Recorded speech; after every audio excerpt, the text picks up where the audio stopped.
আসসালামু আলাইকুম, আমি সাইফ ইসলাম শরীফ চলে এসেছি আজকে 15 ডিসেম্বর উপলক্ষে আপনাদেরকে দেখানোর জন্য। আজকে কিন্তু 15 ডিসেম্বর পর্যন্ত কিছু অংশ জায়গা ঢাকা শহরে সাজিয়ে গুজিয়েছে, সেই অংশ জায়গাগুলোর আমি নাম বলবো। আমার সামনে কিন্তু আমি একটু জুম করলে আসলে জিনিসটা ভালো দেখা যাচ্ছে না। আমার সামনে কিন্তু পিজি হাসপাতালের একটি ভালো একটা আলোকসজ্জা দেখা যাচ্ছে। আমার সামনে কিন্তু আপনার ঢাকা ক্লাবের একটি আলোকসজ্জা দেখা যাচ্ছে, যদি আপনারা দূর করে থাকেন।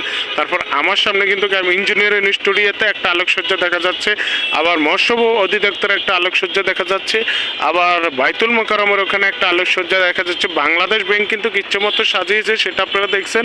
আবার যারা ঢাকা চলাফেরা করছেন তারা অবশ্যই দেখবেন বড় চরদ উদ্যানের লাইটটা কিন্তু অনেকই। আবার ওইদিকে জুম করলে দেখা যায় রাজারবাগ পুলিশ লাইন, আবার ওইদিকে পুলিশ হেডকোয়ার্টার, আবার ওইদিকে হচ্ছে সিটি কর্পোরেশন ভবন, সব কিছু কিন্তু আলোকসজ্জা করছে। আবার আমার নিচে কিন্তু এখানে আছে আপনি আমাদের বঙ্গবন্ধু হলের সামনে জিয়া হল, ঢাকা বিশ্ববিদ্যালয় জিয়া হল খুব আলোকসজ্জা করা হয়েছে। জসিমউদ্দিন হলও কিছু আলোকসজ্জা করা হয়েছে। তো আমাদের এখানে আবার কিন্তু আইএবি ভবনটাকেও কিছু একটা আলোকসজ্জা করছে, যাক ওখানে আমার ছোটো ভাই কর্মরত আছে, ওই জায়গাটা আমার খুব মুখস্থ হয়ে গেছে। তো বিষয়টা হচ্ছে এরকম যে কালকে মহান স্বাধীনতা দিবস উপলক্ষে অনেক জায়গায় আলোকসজ্জা করা হয়েছে, কিছু অংশ জায়গায় 71 হলের মসজিদটাকেও খুব সাজানো হচ্ছে। তো আমরা এই আলোকসজ্জার ভিডিওটা আপনাদের মাঝে তুলে ধরলাম।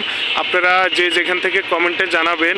ঢাকা শহর 15 আগস্ট আগামীকাল, 15 ডিসেম্বর আগামীকাল আমাদের মহান স্বাধীনতা দিবস উপলক্ষে ঢাকা শহরটাকে কেমন দেখা যাচ্ছে রাতের সিনারি আপনাদের মাঝে তুলে ধরলাম। যদি কোনো ভুল ত্রুটি হয় আমাকে মাফ করে দেবেন, কিন্তু আমার চ্যানেলটি সাবস্ক্রাইব করে আমার ফেসবুক পেজটি ফলো করে আমার ভিডিওগুলোকে আপনারা যত সম্ভব শেয়ার করে দিবেন, এটাই আপনাদের কাছে আশাবাদী।